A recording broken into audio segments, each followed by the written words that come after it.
बहुत समय पहले एक राज्य में एक न्यायप्रिय राजा राज करता था। लेकिन उसकी एक बुरी आदत थी। वो हर सुबह राज्य भ्रमण पर निकलता था और सबसे पहले जिस व्यक्ति का चेहरा देखता था उसका नाम सैनिक नोट कर लेते थे।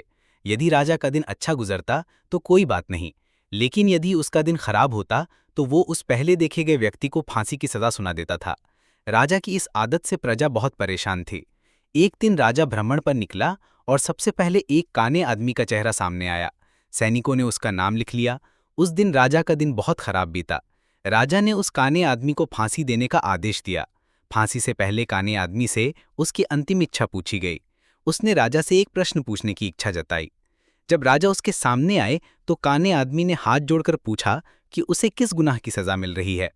राजा ने उत्तर दिया कि वो राज्य का सबसे मनहूस आदमी है, क्योंकि उसका चेहरा देखकर राजा का पूरा दिन खराब हो गया था।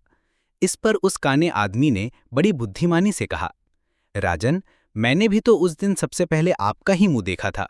आपका मुंह सबसे पहले देखने से मुझे फांसी हो रही है, तो आप ही बताइए कि मेरा मुंह आपसे खराब है या आपका मुंह मुझसे खराब है। मनहूस आदमी मैं हूं या आप हैं? काने आदमी के इस प्रश्न का राजा के पास कोई जवाब नहीं था। थोड़ी देर सोचने के बाद राजा ने उस आदमी को फांसी की सजा से मुक्त कर दिया और उस दिन से अपना नियम बदल दिया। कहानी से सीख। ये कहानी सिखाती है कि 1. बुद्धिमानी और तर्कशक्ति। सही समय पर सही प्रश्न पूछना कितनी महत्वपूर्ण हो सकती है। कानी आदमी ने अपनी जान बचाने के लिए अपनी बुद्धिमानी का इस्तेमाल किया। अंधविश्वास और अन्याय।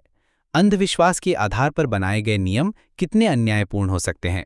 राजा का नियम केवल एक अंधविश्वास पर आधारित था। आत्मचिंतन।